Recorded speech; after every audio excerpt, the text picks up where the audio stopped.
On KPBS Midday Edition, we're connecting communities through conversations. You'll hear truth around the leading issues and the leading controversies with historical context, along with perspectives that keep you informed, inspired, and make you think. Listen to the Midday Edition podcast and wherever you get your podcasts.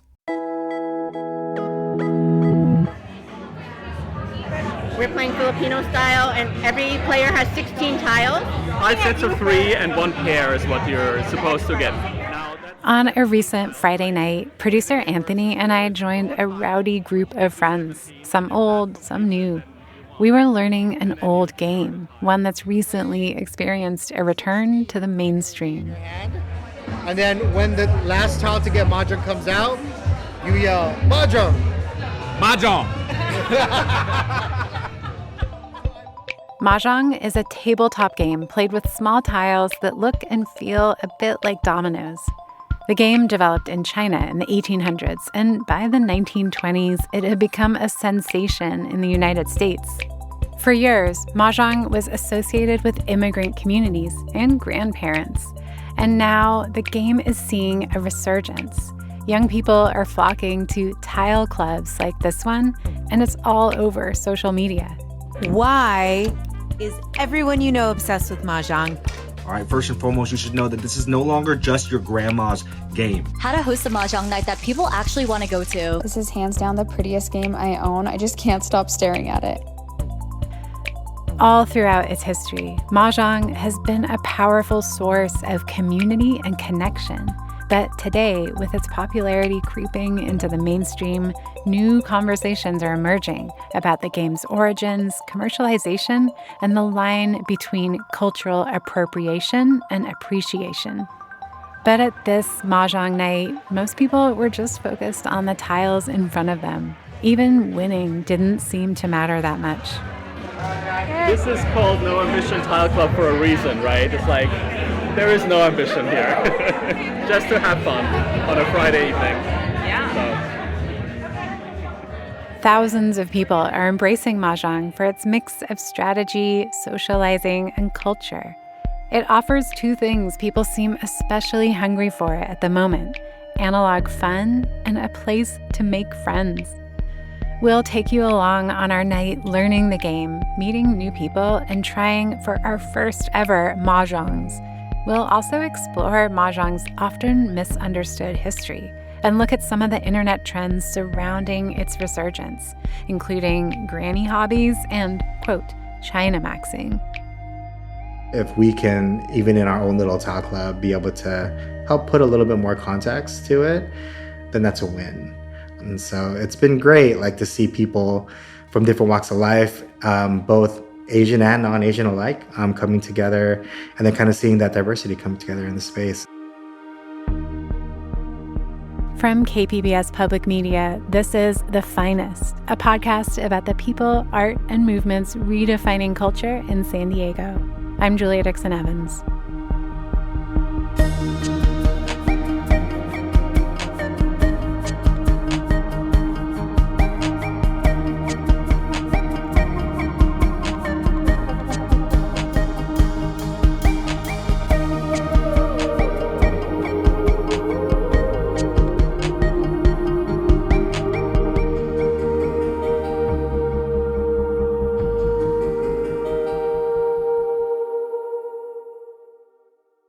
Watch programs on your schedule with the KPBS Plus streaming service. See new episodes of Nature and Nova, latest news from PBS NewsHour and KPBS Evening Edition, local shows like Ken Kramer's About San Diego.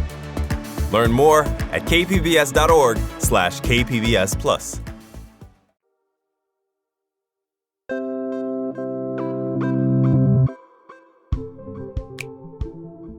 No Ambition Tile Club was started by two San Diegans with a deep connection to the game and a knack for bringing people together.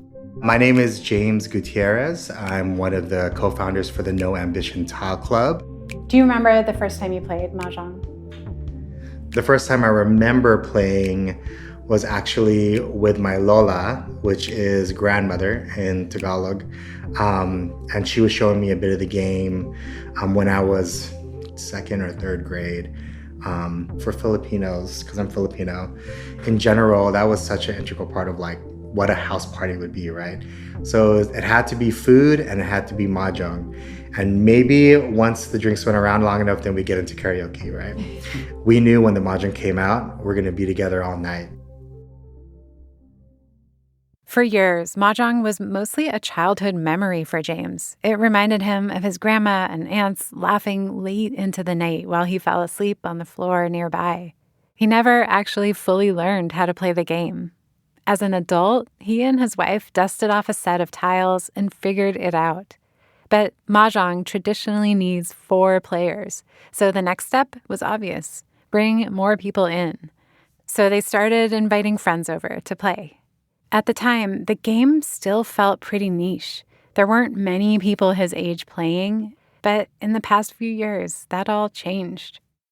About a year ago, my friend Sabrina, we were doing events together to reach the community that were API and API based, and just used to joke about like we should totally do a Mahjong club. And I didn't know that that was really a thing, at least for our generation. And Sabrina very quickly was like, oh no, there's all kinds of clubs that are happening in LA and New York, but San Diego seems to be lacking. And so we would say, well, we just have to start it. Since then, the No Ambition Tile Club has become a hit. They provide the tables, tiles, and instructors. We started with 6 tables. We've now grown to an average of 10 to 12 tables a game, and we generally sell out, which has been great. We have people that have come to every single game, and I think it's something that people also just having this sense of belonging, I think they love, being able to do that. Why do you think it is becoming so popular? Why are younger people are really attaching themselves to this game? I would say since the pandemic, there's been a lot of kind of a recapturing of our cultural roots. We've been seeing a lot of Chinese American and Filipino Americans in my generation and generations past me playing the game as almost this re-grasping of their culture.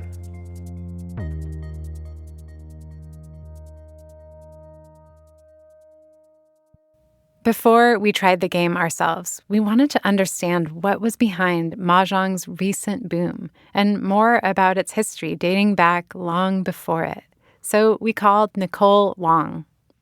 I am the founder and creator of the Mahjong Project, and I'm the author of a book that came out last year called Mahjong: House Rules from Across the Asian Diaspora. Nicole is American, but her parents are originally from New Zealand, where they were a part of the large Chinese diaspora there.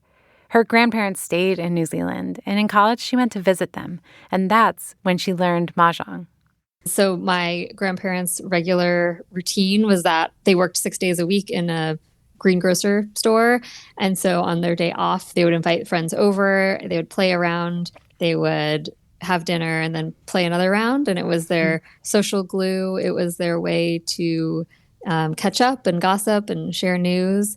Years later, back in the U.S., she realized there was still so much she didn't know about the game.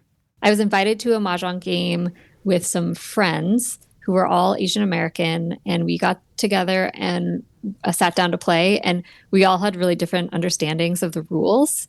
Yeah, all of a sudden I was aware that the way that my family plays was somehow different. And I wanted to look into that a little bit more. That set Nicole on a mission to document the way her Chinese New Zealander family plays and to understand the game's history. And that was not an easy task. There was a lot of information online that frankly was just conflicting or not true. If you Googled what is the history of Mahjong, it would say that it was an ancient game, that it was from, played in the imperial courts of China. And that's actually not true. That was actually very intentional marketing that was put forth by companies in the 1920s who were trying to make the game seem exotic and kind of this oriental appeal that was very in vogue in the 1920s.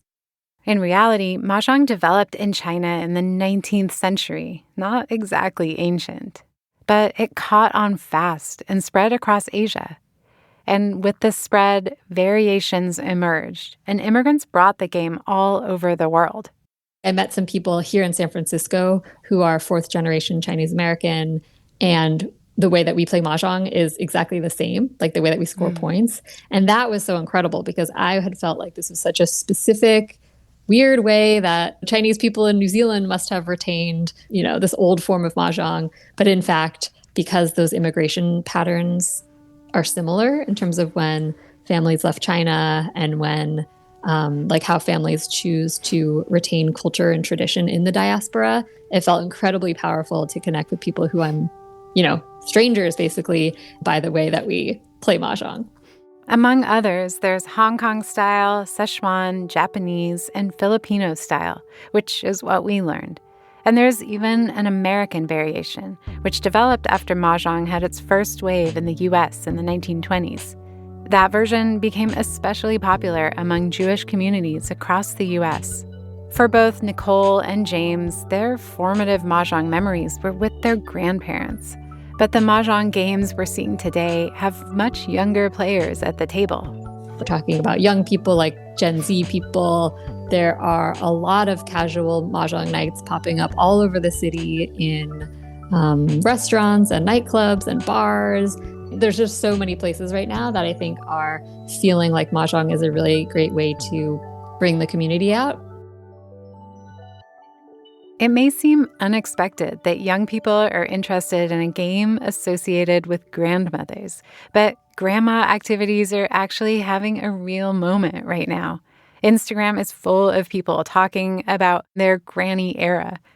People are knitting, baking, gardening, and playing Mahjong.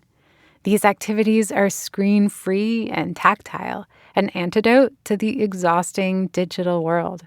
And maybe the simplicity and creative nature of these hobbies has always struck a chord when we're at a certain age as young adults, regardless of trends. Nicole says she sees it as a natural process of generational maturing.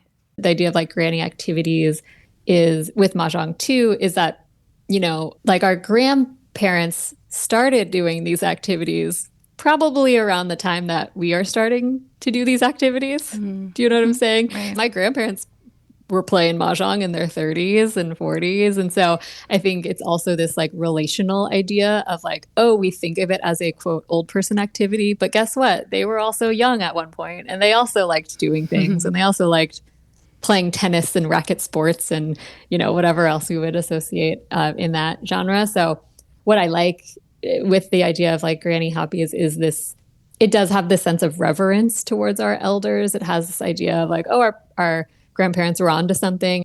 On social media, Mahjong is also associated with China maxing, a buzzword for people immersing themselves in Chinese culture and medicine, posed as an alternative to an America they've lost faith in, drawing inspiration from an alternative superpower.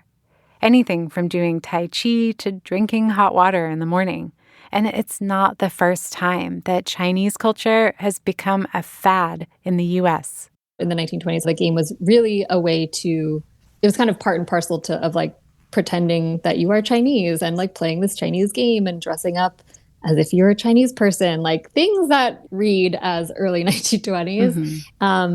I always like to point out too, in these conversations that in that early era, this is when the Chinese Exclusion Act was in place. And so the active discrimination against Chinese people moving to the United States was the reality for many people. And so kind of that idea that Chinese culture could be something to consume or to partake in, but that not to connect that to Chinese people in your community was very present, that separation. I think today that looks quite different. I'd say that the Americanized version of the game leans further away from the Chinese presenting aspects of it. In recent years, there have been modernized luxury Mahjong sets costing hundreds of dollars that strip away traditional Chinese imagery. The Chinese-ness of the game has kind of been scrubbed in some situations and some presentations of the game. It's more like the erasure of the Chinese culture or connection to the game. is what feels bad, right? As for China maxing, that's something Nicole has seen online, but never at an actual Mahjong gathering.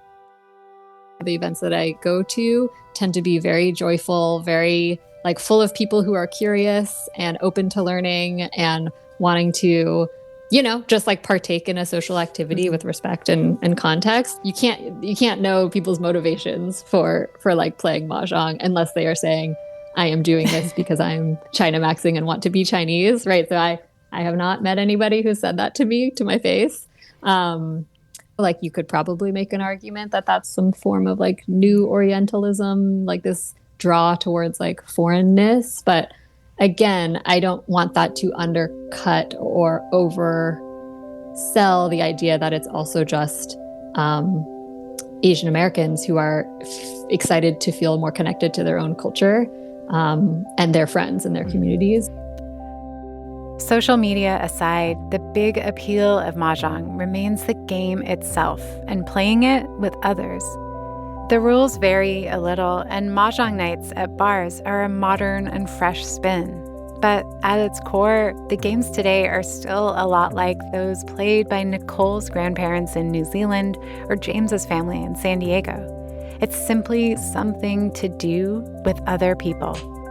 I think that people have talked about post-pandemic, how everyone is sort of relearning how to socialize again. And so something like Mahjong has a really nice scaffolding to a social gathering where there's an activity that you're playing. You're not just standing in a bar, drinking, trying to talk to strangers. And then I think the game itself is just fun. Coming up, we learn Filipino-style Mahjong and find out just how fun the game can be. Stay with us.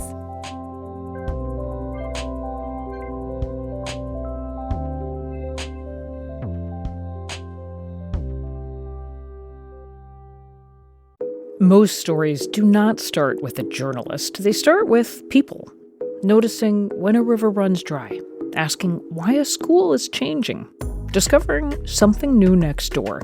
Curiosity is human. Your right to keep asking questions is at the heart of NPR's mission, and we are not going anywhere.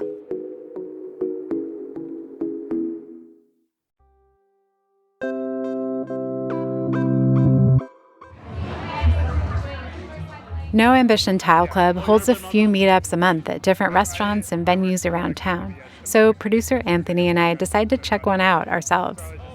On a Friday evening, we head to Moniker General, a bar and coffee shop in Liberty Station.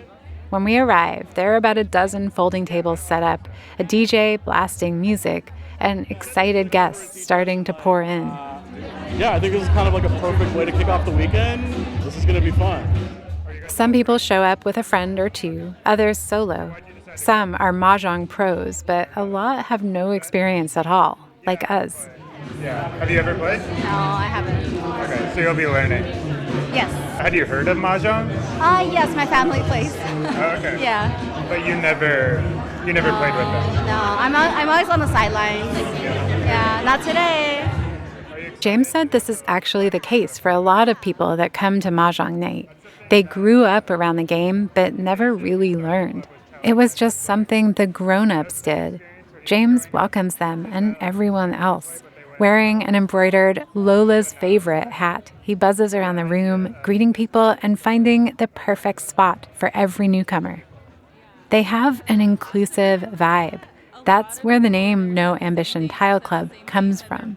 In the Filipino game, we have things that are called ambiciones, essentially ambitious hands to win that would, in the gambling game, would actually win you extra money. And so we decided to call it the No Ambition Tile Club because we wanted our tile club to be a space for people to come that are beginners, that never had played the game, maybe exposed to it, but never being invited to the table. And then I always say 3 games makes you an expert. And after that, it's just reps. Just keep playing and have fun the whole night. James welcomed us, too. He put Anthony and I at separate tables with people we'd never met before. Yes, I'm Francesca. I'm John. Any of you played Mahjong before? No. A little bit. Ellie, I've been playing 2 months. have had so much fun with it that I have nagged a ton of different friends to come play. I am one of those friends. At both our tables, we started with a basic tutorial. Gameplay starts with taking a tile to begin your turn, and then it ends your turn by discarding one. Ultimately, you try to build hands, and this varies version to version. You can match or get combinations, basically 3 in a row. A mahjong is a winning hand. In the Filipino version, it's 5 sets of 3 and a pair. I'm happy to report that we both got mahjongs. Anthony and I sat down to debrief afterwards. I remember you texted me. In the middle. I won, and James hadn't finished teaching us. I was like, what? So how did it feel to win? Oh, it felt great. I mean, the first one, maybe not so much because I was like, wait, what? Like it just like came out of nowhere. But the second one. The second one felt great. Now you say Mahjong. Oh wait, I just won? You just won, yes. Unbelievable. Did you hear that microphone? Like, you get it really quickly. I don't think this is like me being good at Mahjong. I think it's just like a game that once you are taught the setup and the basics, I think it's really easy to keep in a rhythm of playing. Yeah, I feel like the game is good because it does involve like real decisions. It kind of like hits a sweet spot in games where it's not like just like luck and strategy. Yeah. Yes. Yeah, the dealing is like the most complicated part. Yeah, it was like a little dance. Order of people is always counterclockwise. Dealing of tiles is always clockwise. I believe it's for the sense of feng shui and balance. My group was like really interested in all the little cultural tidbits that go with it that James would explain. We were lucky that we had James as our teacher. So did your table spend a lot of time like everybody shuffling the tiles in the middle between hands? Yeah. Like it sounded good too. I got the mic right up on that. Me too. Yeah. Cue tile noises right now.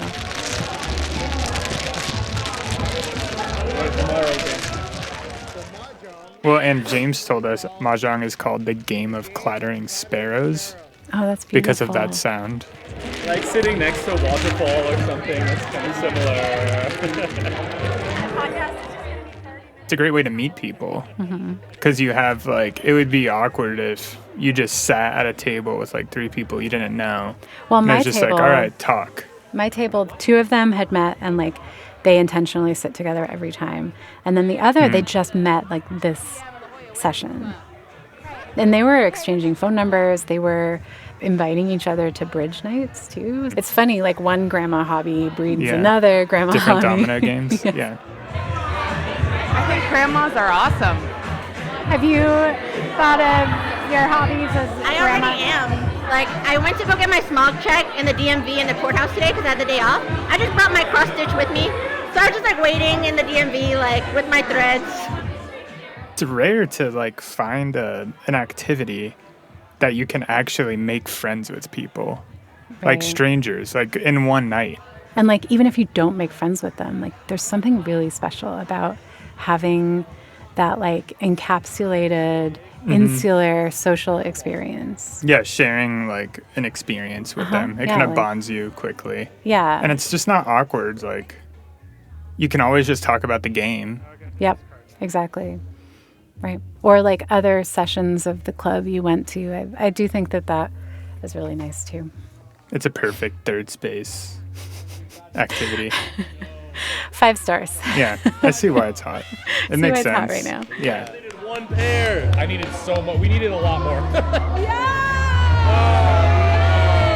held it down. I was got the majority of that. Well, we each won. That's good. We each got to win. Yeah. All right, man. Thank you for joining us. Appreciate it, man. Hope we'll see you at the next one. I feel like we've met people like James like a number of times on the Finest, just like community builder people that just put on these like really cool, like authentic events for the right reasons. Like they just want people to have a good time and experience something interesting and fulfilling. And like they also are driven by this desire to make friends. Like, yes, they want to build a community like for the good of the whole, but then also like they build a friend group too. And I think that's really like such a mystery in adulthood. Is how to make friends. And in our time. And in like the digital age. Yeah. So the screen-free friend advocates. Analog fun. Yeah. Analog fun and friend. I do think in general people want a space to belong. Absolutely.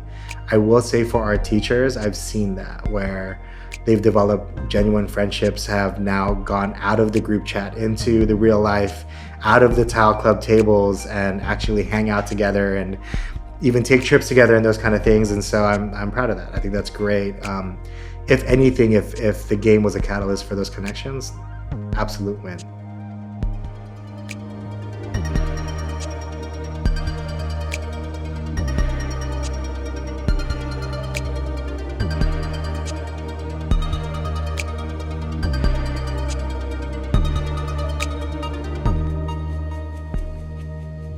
Special thanks to Nicole Wong and James Gutierrez and Sabrina Baranda from No Ambition Tile Club, and Jackie, Yellen, Julia, Nikolai, Ellie, Francesca, John, Paul, Kai, and all our new Mahjong friends. And thank you so much for listening. If this episode resonated with you, please subscribe, leave a rating or comment. It makes a real difference and helps stories like these reach more people. The Finest is a production of KPBS Public Media in San Diego. I'm your host, Julia Dixon Evans. Our producer is Anthony Wallace, who also composed the score. Ben Redlosk is our engineer, and Chrissy Wynn is our editor. This episode was written and researched by Anthony and me.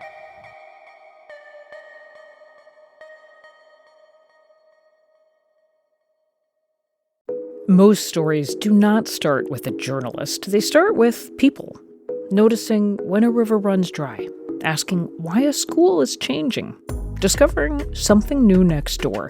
Curiosity is human. Your right to keep asking questions is at the heart of NPR's mission, and we are not going anywhere.